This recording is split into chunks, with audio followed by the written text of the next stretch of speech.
Bienvenue sur le webinaire Histoire de France au féminin, retour sur la grande aventure d'une bande dessinée engagée aux éditions Casterman. Et merci à toutes et à tous pour votre participation à cette deuxième journée de webinaire professionnel proposée par le Salon du Livre et de la Presse de Jeunesse en Seine-Saint-Denis qui fête cette année ses 40 ans.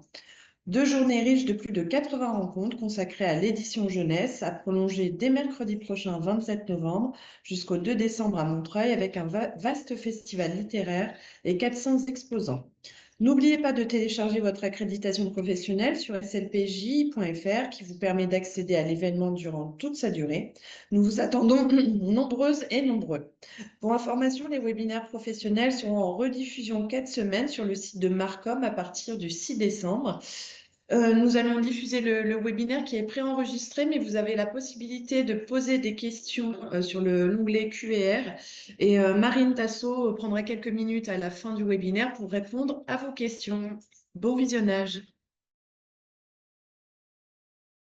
Bonjour à toutes et à tous, bienvenue dans ce webinaire. Je suis Marine Tasso, responsable éditoriale aux éditions Casterman Jeunesse et je suis très heureuse de vous présenter aujourd'hui des livres dont je suis très fière, qui me semblent très importants.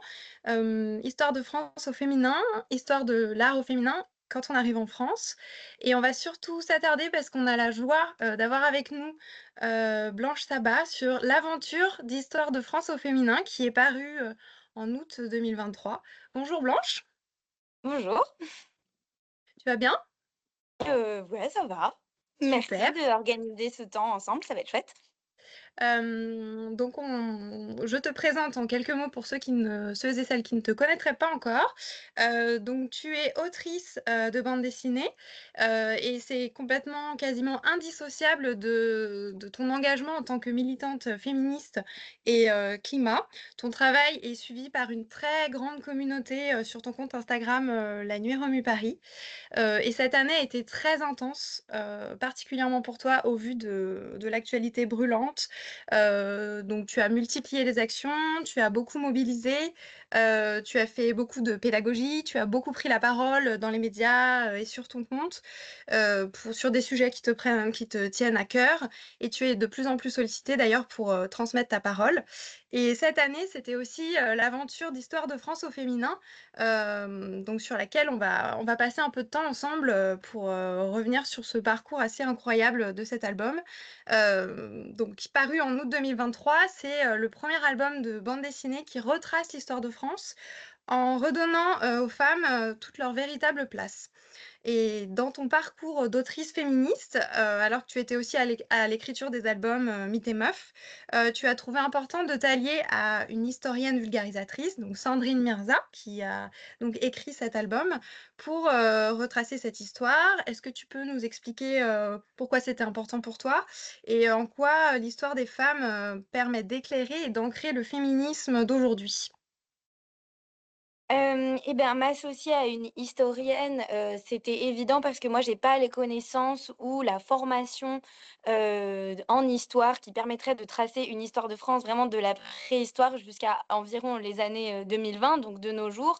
Mes précédents ouvrages, c'était surtout centré sur la fiction. Moi, j'ai fait des études d'histoire de l'art et de sociologie de l'art, donc je me sens outillée pour analyser les ressorts narratifs par un prisme féministe, mais il me fallait vraiment une assise, en fait, que j'ai pas et que Sandrine est venue apporter, historique, d'historienne et un savoir vraiment scientifique. On peut voir à la fin de la BD, la montagne de biblios, qu'elle a lu et qu'elle a dû potasser pour façonner cet ouvrage et aussi faire des choix sur qu'est-ce qui est le plus pertinent de raconter et faire de la vulgarisation, en fait, historique et donc du coup, pour moi, m'associer à une personne dont c'est le métier et qui a déjà publié tout un tas d'ouvrages de vulgarisation historique, c'était, absolument nécessaire pour qu'on soit, bah, en fait, pour qu'on ait la légitimité d'un ouvrage d'histoire, mais qui soit aussi dans une perspective, féministe, assumée, tout en restant, correcte et scientifique sur le plan de, bah, voilà, de la véracité,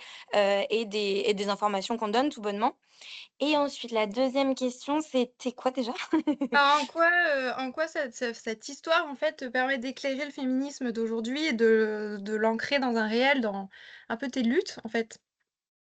Bah, ça permet de montrer de quoi on est les héritières, surtout, de voir comment ça a pu se passer à des périodes différentes, de défaire un peu le mythe de plus on avance dans le temps, mieux c'est, au niveau des droits des femmes et de l'égalité. En fait, c'est pas comme par magie que quand on progresse vers la modernité, les choses s'arrangent. C'est une histoire qui est en dents de scie et analyser les avancées et les reculs, c'est hyper important à mettre en regard avec le féminisme d'aujourd'hui pour que on ne se repose pas, en fait, sur les acquis ou plutôt les conquis sociaux en termes de droits des femmes et des minorités de genre et qu'on cesse jamais d'être vigilante et qu'on connaisse aussi les ressorts de la misogynie. Parce que c'est une histoire de l'émancipation des femmes, oui, mais c'est aussi une histoire de tous les arguments qui ont été donnés à toutes les époques pour essayer de contraindre les femmes et de les astreindre à un rôle en particulier. Donc du coup, je pense que c'est un outil important pour ne pas se laisser avoir en fait par des discours qui sont terriblement monotones, pour reconnaître le patriarcat là où il se niche à travers toutes les époques et pour le combattre plus efficacement. Donc pour moi, c'est un ouvrage et aussi, oui, pour voir la permanence, en fait, de certains clichés, et de certaines obsessions misogynes, pour voir que ce combat, il est extrêmement actuel, mais on a déjà pensé pas mal d'outils pour, s'en extirper et c'est cool de les remettre au goût du jour, je pense. Ouais, c'est très clair, merci. En fait, cet album, initialement, on l'a pensé, pour les jeunes, pour les collégiens à partir de 11 ans, même si on s'est rendu compte qu'il était lu par, énormément d'adultes et dans cet album, on suit donc, 2 personnages, pour favoriser l'identification des jeunes lecteurs qui sont des ados d'aujourd'hui, donc Chloé et Jules et qui échangent avec Mamina, leur grand-mère féministe. Alors, au-delà de l'identification, des lectrices et des lecteurs, pourquoi leur importance, leur, présence, elle est importante dans ce récit de l'histoire? Bah, donc déjà, voilà, le premier point, elle est hyper importante parce qu'il faut que notre jeune, lectorat se sente représenté et on parle pas du tout d'enfance, dans la BD et donc du coup, bah, il y ait un peu ces vecteurs, de l'histoire et de la narration qui créent un lien entre toutes les époques. Puisque comme on raconte pas l'aventure d'une seule personne, mais on fait toute l'histoire, de manière chronologique, c'était super important d'avoir un espèce de fil rouge qui nous guide du début jusqu'à la fin et c'était aussi hyper important pour formuler un discours critique sur ce qu'on était en train de montrer. C'est-à-dire que, je cite tout le temps cet exemple, mais je trouve qu'il est assez parlant. Au tout début, on est dans l'Antiquité romaine et on montre un mariage, entre une très jeune fille et un adulte et donc lui, il a 24 ans et elle a, 13-14 ans et en fait, c'est ce qu'on qualifierait aujourd'hui de quelque chose de pédocriminel puisque c'est un mariage entre une très, très jeune ado et un adulte, mais c'était quelque chose qui se passait de manière très courante sous l'Antiquité romaine et donc c'était hyper important d'avoir des petits personnages de 12-13 ans qui quand même disent: «Non mais attendez, là quand même, c'est bizarre», et d'avoir sans faire d'anachronisme donc c'était pas mal perçu à l'époque, mais nous, notre regard moderne, il est obligé de souligner qu'il y a quelque chose de pas très normal. Pareil, quand on parle des violences conjugales, on n'utilisait pas le terme violence conjugale. Quand on parle de féminicide, c'était pas des termes qui étaient utilisés, mais c'est pourtant les bons termes pour qualifier ce qu'on montre et donc c'était important d'avoir ces petits personnages modernes qui apportent un regard, distancié, critique sur, ce qu'on est en train de montrer pour pas que notre livre qui en plus est féministe, puisse être mal interprété comme quelque chose qui fait l'apologie justement de mariage entre adolescentes ou qui enfin, comment dire? C'était une manière de montrer la réalité sans cautionner ce qui se passe, et sans édulcorer, quoi que ce soit. C'est la même chose quand on parle de l'esclavage, c'est-à-dire qu'il fallait dire que, bah, voilà ce qui se passait dans les plantations et il faut absolument qu'on souligne que c'était 100 000 fois pire pour, les, femmes noires qui étaient esclaves aux Antilles, par exemple, que, pour, la situation des femmes, en métropole, blanches, à la même époque et ça, c'est pas possible que ce soit des personnages historiques qui le portent, ce discours. Donc c'était important d'avoir ce personnage moderne qui, ça participe de la vulgarisation, en fait. C'est aussi utiliser le langage des personnes qui nous lisent pour qu'ils comprennent bien ce qu'on est en train de leur montrer. Ouais, les figures qui s'indignent, quoi, celles qui pointent, Voilà. et qui s'outrent. D'ailleurs, la grande question dans cet album aussi, c'était celle du récit. Le récit qu'on élabore de l'histoire, puisque l'histoire officielle est finalement une histoire, écrite par des hommes, pour des hommes et cet album, bah, vient compléter un peu le récit, mettre en lumière, une part, invisibilisée, lui donner à l'histoire toute sa vérité, la compléter. Et en quoi, donc pour toi, ce contre-récit, donc qui rétablit une vérité, dissimulée et qui constitue, un peu une étape vers l'espoir d'un récit officiel plus paritaire, qui rendrait donc la part belle aussi aux femmes dans cette histoire et aujourd'hui nécessaire. Bah, c'est nécessaire parce que, on a tendance à penser que parce qu'elles n'avaient pas le droit ou que c'était moins répandu, les femmes n'ont rien fait et qu'en réalité, ce qu'on doit de génial dans notre histoire, que ce soit en termes de construction architecturale, d'apport, à la littérature, à la philosophie, et ou, à l'art, pourquoi pas. En fait, on le doit à des grands hommes qui se sont illustrés à toutes les époques et que les femmes étaient toujours, à la marge et qu'elles n'ont pas contribué à faire partie de cette espèce de récit officiel. Mais cette, vision-là de l'histoire, c'est elle-même un récit, c'est une construction et donc redonner leur juste place aux femmes dans l'histoire, c'est aussi prouver aux petites filles qui se sentent pas du tout concernées par l'histoire officielle de la France à laquelle elles ont l'air de pas faire partie, enfin dont elles ont l'air de pas faire partie, de dire: «Bah, si, si, si, non seulement vous en avez fait partie, vous avez contribué à tout un tas de trucs et vous avez inventé, vous avez découvert, vous avez régné», et de se dire que non seulement vous l'avez fait, donc c'est une question de justice quelque part, de remettre les choses, au bon endroit et de ne pas, présenter un récit, amputé de la moitié de sa population, mais aussi, pour, nous dans notre époque, dans le présent, moderne, c'est hyper important de montrer que les jeunes femmes peuvent tout faire et qu'elles ont tout fait et donc c'est pas seulement vous pouvez le faire parce que depuis très récemment vous avez le droit, mais attention, va falloir travailler 2 fois plus dur parce que c'est vraiment super compliqué. C'est, heu, vous pouvez non seulement vous pouvez le faire, mais vous l'avez fait et vous l'avez fait dans des moments où, les droits et les libertés étaient énormément restreintes. Donc moi je pense que ça a une vertu, d'optimiste en fait. Ça donne de l'espoir, ça enseigne aussi par l'exemple. Et surtout dans des métiers ou dans des disciplines, dans lesquelles on n'imagine pas les femmes, aujourd'hui parce qu'on pense à tort que c'est moins fait pour elles ou que c'est impossible. On a beaucoup justifié l'absence de femmes dans certaines disciplines par des incapacités mentales ou physiques et de prouver en fait par l'exemple que c'est complètement faux, je pense que ça c'est une immense vertu pour, comment dire? Pour que le phénomène se répande encore plus, quoi. Ouais, ouais, ouais, tout à fait. Bah, écoute, l'autre grand axe, ce à quoi, vous teniez beaucoup, dans cet album, c'était qu'on n'ait pas une succession de portraits de femmes d'exception, et de retracer un récit, des femmes dans l'histoire. Donc pourquoi est-ce que c'était important, de pas se limiter aux femmes extraordinaires et de parler aussi des ordinaires? Bah, ouais, les galeries de portraits, elles arrivent vite à, quelques impasses qui sont, d'une part, se dire qu'on ne pourra jamais se mesurer au destin incroyable des personnes, qu'on cite. C'est-à-dire qu'elles sont fabuleuses et elles sont inspirantes, mais du coup, on peut se dire que, pour mériter sa place au panthéon des femmes exceptionnelles, il faut justement être exceptionnel. Donc il faut, les 2 prix Nobel de Marie Curie ou il faut avoir fait le tour du monde, avant le premier homme, et être une reporter de guerre, et être une photographe ou une peintresse qui est la première femme à être, admise à l'Académie royale de peinture. Tout ça, ça peut mettre aussi une pression méga démesurée où on a l'impression qu'il faut en faire 5 fois plus pour avoir juste le droit d'exister. Donc du coup, c'est hyper important aussi de parler de femmes moins exceptionnelles, de femmes normales qui composaient en fait le tissu de la société et qui avaient elles aussi le droit d'exister, de vivre, d'avoir des droits, d'être protégées, d'être éduquées, de faire carrière et cetera. Hem, donc ça enfin voilà et la deuxième impasse, c'est que, c'est pas forcément hyper représentatif, des personnes et de l'histoire, dans la société et donc du coup, nous, on faisait une histoire non pas seulement des femmes et de leur destin individuel, ça individualise un petit peu la lutte, c'est-à-dire qu'il y a cette femme d'exception qui a fait ce truc génial et du coup, elle n'a pas le droit à l'erreur. C'est-à-dire que si une femme d'exception qui a découvert certaines choses, ça devient notre héroïne et puis que tout d'un coup, on se découvre que, par ailleurs dans sa vie, elle a eu des engagements qui ne nous conviennent pas, qui ont été décevants ou qu'elle a changé d'avis au cours de sa vie. C'est comme si ça venait défaire toutes les choses, qu'elle incarnait. Alors que si on parle des femmes en tant que groupe social, bah, au contraire, on peut se rallier derrière, une commune condition qu'on peut admirer ou œuvrer à améliorer sans que ce soit restreinte à un destin individuel. Hem, donc voilà et j'avais une autre idée aussi.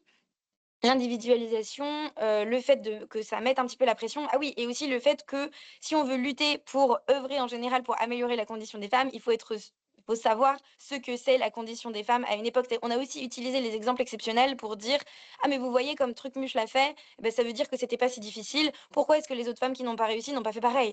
Et ça, c'est très individualiste et ce n'est pas tenir compte de toutes les entraves et de toutes les lois et de toutes les restrictions qui pesaient sur, le commun des mortels, on va dire, les femmes qui n'avaient pas eu, la ressource, de faire partie des femmes exceptionnelles.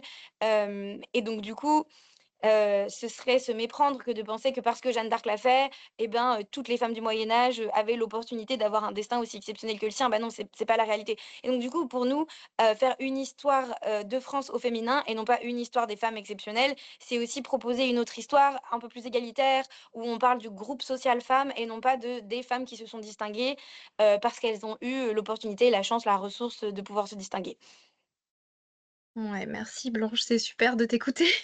Il y a énormément de femmes dans cet album et on va maintenant un peu parler de ton travail du dessin. Tu as dessiné toutes ces femmes et tu rends beaucoup hommage à ce qu'elles ont de battant, à leur beauté, au fait qu'elles soient tout le temps en action. Et en fait, ça me fait beaucoup penser à ce que tu revendiques en tant qu'activiste, c'est-à-dire la joie militante. Alors, j'y vois peut-être un lien dans ce trait que tu as très, très enlevé, dans ces belles figures combatives. Est-ce que tu peux un peu nous parler de comment tu as dessiné ces femmes, comment tu as dessiné cette bande dessinée et comment ce trait enlevé qui t'est si propre est un peu au service de tes idées et de cette joie militante?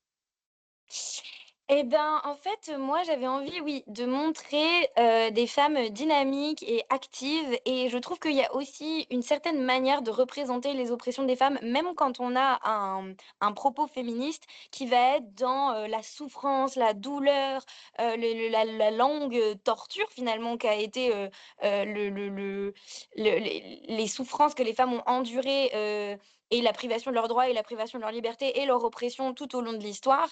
Et je trouve que ça peut avoir aussi un côté un peu démotivant, et même moi, hein, vraiment, en dessinant cette bande dessinée, ça m'a coûté émotionnellement parce que de voir à quel point, les structures, et les États, les érudits se sont ingéniés à essayer de nous contraindre et de nous haïr, ça a quelque chose de, très douloureux. Et donc je voulais aussi un peu prendre le contre-pied de ça, sans forcément édulcorer, parce qu'on montre des réalités qui sont très difficiles dans la BD, mais je voulais que les femmes qui sont actives dans la société, qui sont dynamiques et qui sont partie prenante de cette société, on les voit aussi et on les voit dans quelque chose, voilà, d'enlevé, de vivant, hem et de pugnace, en fait. Et donc effectivement, il y avait des réalités terribles qu'on ne minimise absolument pas, mais il y avait aussi tout un tas de femmes qui faisaient tout un tas de choses et je voulais leur redonner leur agentivité, en fait. C'était pas juste des victimes ou des personnes complètement, passives, complètement empêchées dans tout ce qu'elles faisaient. Elles étaient extrêmement contraintes, mais elles faisaient quand même plein de trucs. Et ça, pour moi, les montrer de manière, vivante, les incarner, en fait, c'était super important. Donc ça colle aussi avec, mon trait, parce que c'est ma manière de dessiner en général. Mais je voulais montrer, bah, voilà, heu, des femmes en train de faire des choses, actives, dynamiques, combattantes, que ce soit dans, la lutte ou que ce soit, au travail, en fait. On a aussi énormément de métiers, énormément de femmes qui font tout un tas de disciplines qu'on un peu perdues aujourd'hui, enfin qu'on n'imagine pas et j'avais envie qu'on les voit, ouais, c'est ça, voilà, actives et non pas passives parce que ça aussi, c'est un grand cliché misogyne de voilà, la femme, c'est l'immanence, la personne complètement passive, complètement esclave, de son corps et alors que du côté, bon, je parle en termes, voilà, philosophiques, idéologiques, l'homme, il est, actif, il est rationnel, il est, au travail et la femme, elle est dans le domestique et dans la passivité. Bon, notre BD, elle va à l'encontre de ça. Donc pour moi, c'était hyper important et après la joie, elle est aussi un peu incarnée par nos 2 petits personnages, de Jules, de Chloé et de Mamina. C'est-à-dire qu'avec leurs petits commentaires, ils viennent apporter aussi un peu de la légèreté parfois dans, les situations terribles que qu'on montre et que j'ai dessinées et leurs commentaires de dire: «Oh là là, on n'est pas rendu», ou «On a encore du boulot» ou alors au contraire: «Ah ça c'est pas mal» ou «Ça c'est le minimum». Bah, c'est important aussi parce qu'ils s'emparent de ce récit et ils se questionnent aussi avec leurs commentaires sur, qu'est-ce qu'on en fait, en fait, de tout ce savoir qu'on vous donne avec l'histoire de France au féminin, et comment nous on essaye de l'incarner, dans la vraie vie. Heu voilà et donc pour moi, ce trait, il servait à rendre vivant ce passé qui peut être un peu parfois aride aussi, quand on est, voilà, assommé de dates, de lieux, de vocabulaire qu'on connaît pas forcément. Ça peut avoir un côté un peu aride, un gros, gros bouquin d'histoire, mais l'histoire ou d'autres disciplines, hein, ou un énorme bouquin de sociaux qui va nous parler d'inégalités à longueur de temps, bon, ça peut être un petit peu assommant et je trouve que, la joie, l'humour, la légèreté, ça peut être des super vecteurs, d'idées, voilà, émancipatrices, progressistes. Donc tout ça, c'est ma manière de militer. C'est pour ça que je fais de la bande dessinée aussi et ça se retrouve vachement, je trouve, dans la narration d'Histoire de France. Ça se retrouve complètement. C'est l'inverse d'un livre assommant, il est tout ce qu'il y a de plus, vivant, ça c'est sûr. D'ailleurs, ce livre a eu beaucoup de chance d'être accompagné, par toi et Sandrine, pour partie dans une immense tournée. Ça, c'est quand même un dispositif qu'on n'a pas pour, tous les bouquins et là, ça a été vraiment, super chouette. C'est-à-dire qu'il y a eu plus de 40 rencontres en librairie entre la sortie, donc entre fin août et à peu près, le printemps, je crois, donc à travers la France, avec, donc des libraires, des lectrices, des lecteurs, surtout des lectrices quand même. À quel je c'est on revient jamais là-dessus, on n'en parle pas trop et là, c'est je trouve que c'est assez chouette, de l'évoquer, quels souvenirs tu as de ces rencontres? Qui était un peu le public? Est-ce qu'il y a des choses qui t'ont marqué? Voilà. Le souvenir, hyper bon parce qu'on est allé dans plein, plein de villes de France, on a fait énormément de rencontres, ça s'est étendu sur plus de 6 mois, ce qui est quand même énorme, et on a eu de la chance d'avoir vraiment carton plein dans toutes les librairies où on est allé, c'était rempli, les gens faisaient la queue pour nos dédicaces, ils nous remerciaient.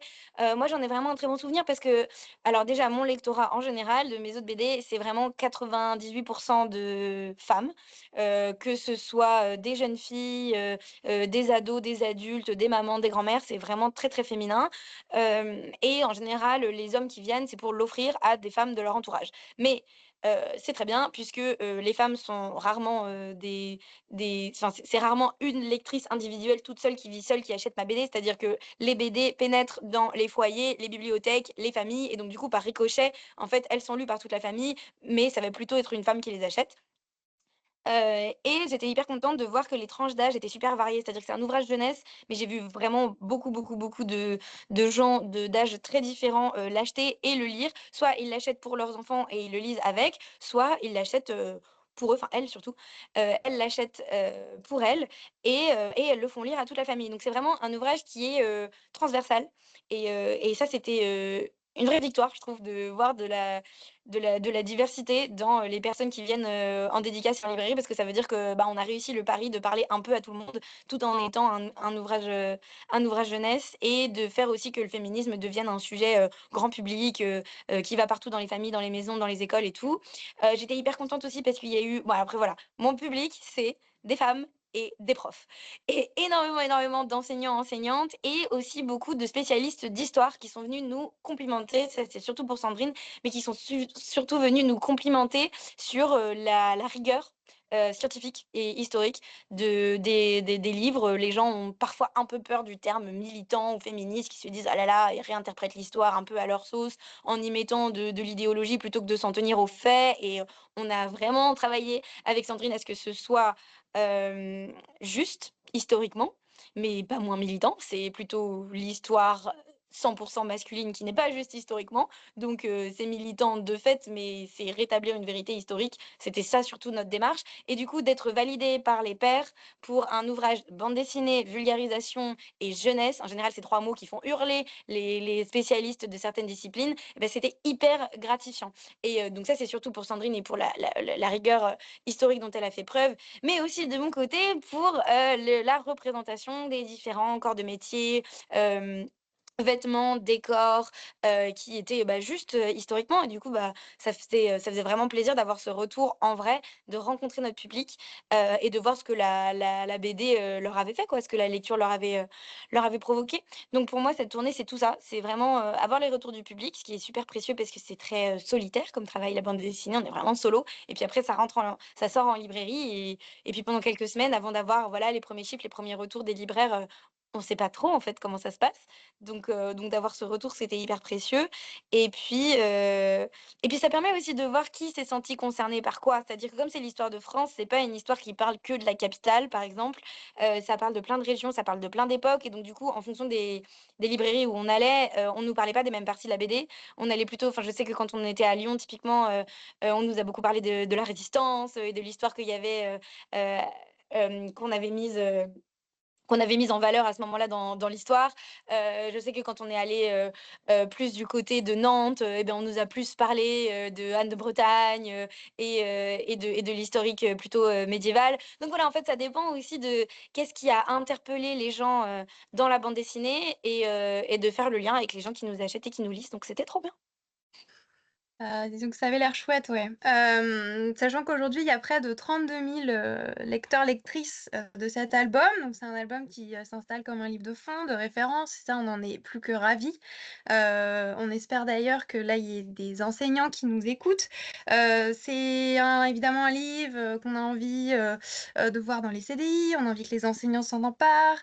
On propose d'ailleurs chez Casterman une exposition de 24 panneaux qui est disponible gratuitement sur demande. On vous remet l'adresse mail si vous le souhaitez.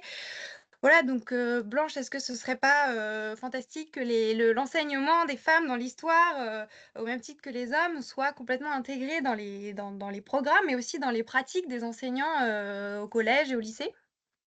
Si, bah, totalement et d'ailleurs ça c'est un des autres trucs qui était super avec la tournée, c'était que, les enseignants, enseignantes qui venaient nous voir nous disaient qu'ils se servaient de notre BD pour étayer les programmes scolaires qui étaient amputés de toute cette partie féminine de l'histoire de France et que donc du coup, là où, les programmes officiels, on va dire et hyper, normés, heu pêchaient, notre BD pouvait être, un outil complémentaire. Parce que c'est pas un livre d'histoire, mais ça vient compléter, on va dire, une histoire qui de fait est incomplète puisqu'elle passe sous silence toute une partie de la population qui a contribué à ce récit. Et donc du coup, ça aussi c'est super gratifiant. C'est-à-dire, on est en train de contribuer à ce que la vision de l'histoire de France change et si, les enseignants s'en servent à l'école, bah, c'est un défi un peu, relevé, quoi. Donc oui, oui, moi je suis hyper, hyper partante pour que ce soit enseigné différemment, et que bah, c'est pour ça qu'on a créé la BD aussi, c'est que ça soit un outil, bah, militant, puis un outil d'enseignement aussi, quoi. Voilà, on espère très fort, que l'album va, conquérir, d'autres établissements scolaires, des bibliothèques, voilà, qui sera, partout et qui sera encore beaucoup, beaucoup lu. Je te remercie énormément Blanche, c'est toujours un très grand plaisir de t'écouter parler Merci. avec, conviction, avec, vivacité, avec, voilà, merci pour tout ça, merci d'avoir Merci pris le beaucoup. temps. Tu seras sur le salon, le dimanche 1er décembre avec Sandrine, vous allez signer, l'après-midi. Donc bah, j'invite tout le monde à venir vous retrouver, à ce moment-là et puis je te dis à très bientôt. Je vais, prolonger ce webinaire avec, 2 autres titres, qui sont importants, pour nous, en cette fin d'année. Donc ils sont sortis là, à l'automne. Alors, il y a d'abord Histoire de l'art, au féminin, qui fait suite, évidemment, à, l'Histoire de France et qui a été, scénarisé par Marion Augustin, qui est formée à l'Histoire de l'art et qui est aussi une autrice vulgarisatrice, dans ce domaine et dessiné par, Sarah Colaone, donc qui enseigne la bande dessinée aux Beaux-Arts, de Bologne et toutes les 2, elles ont aussi voulu, s'attacher à mettre en lumière, ces artistes féminines, hem, donc depuis la Renaissance, c'est parce que c'est un peu le moment où on commence à avoir vraiment des traces et des écrits et des témoignages sur ces artistes-là, jusqu'à aujourd'hui et dans le monde entier, en fait. La focale s'étend au monde entier. Donc le propos, c'est de montrer que les femmes d'artistes de talent existaient à toutes les époques, qu'elles se sont, autant inscrites dans les courants académiques où elles ont brillé, qu'elles n'ont été des artistes d'avant-garde, qu'elles ont, malgré tous les obstacles, toujours été, de vraies grandes créatrices, de premier plan et qu'elles ont tendance à être juste mises dans les caves, des musées, mais leurs œuvres existent et la question est plutôt la question de les redécouvrir et de remettre en avant, donc leur talent.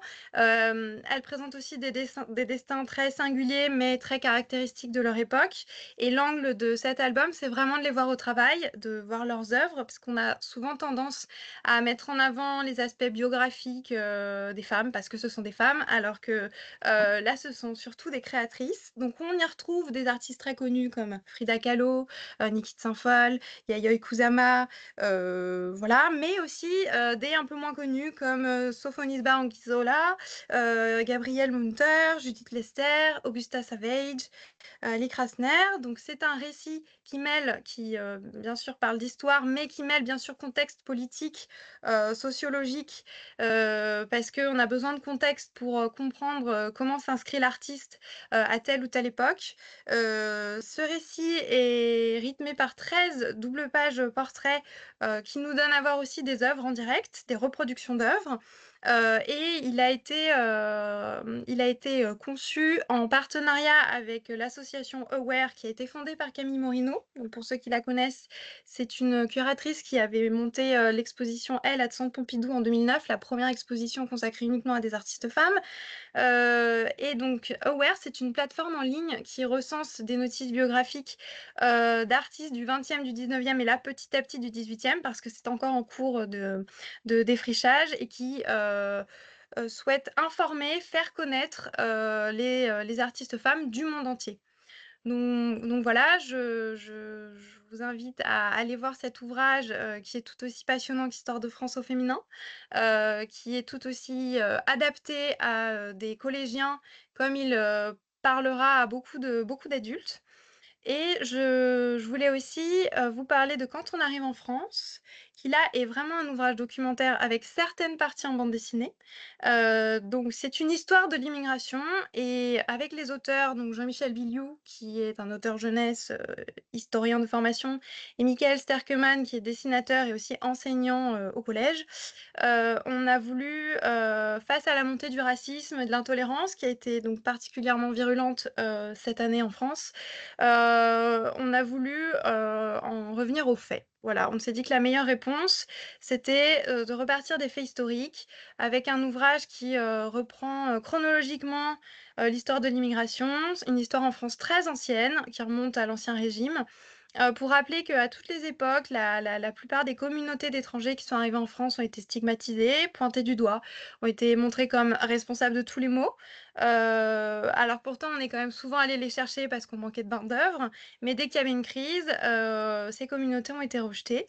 Et donc malgré toutes ces peurs, que ce soit envers les Italiens, envers les Belges au tout départ, ce qui paraît aujourd'hui assez aberrant, la xénophobie, tout le grand remplacement tant redouté n'a jamais eu lieu.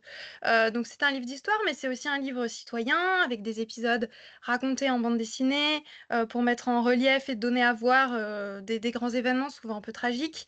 L'expulsion des Polonais en 1919, le massacre des Algériens le 17 octobre 61, entre autres. On a aussi des strips qui expliquent des notions un peu plus complexes, comme comment est-ce qu'on devient français à telle ou telle époque, l'assimilation, voilà, des choses comme ça. On a aussi des idées reçues, et ça, c'est des pages qui marquent beaucoup les lecteurs qu'on a déjà, où des idées reçues assez insupportables sont démontées, comme les étrangers volent le travail des Français, ils viennent en masse pour profiter des avantages sociaux, nous vivons un grand remplacement, ce genre d'idées reçues qui sont aujourd'hui extrêmement banalisées alors qu'elles ne reposent sur aucune vérité, aucun fait fondé. Ce livre, il a été relu et validé par une politologue, Catherine Little de Venden. Ça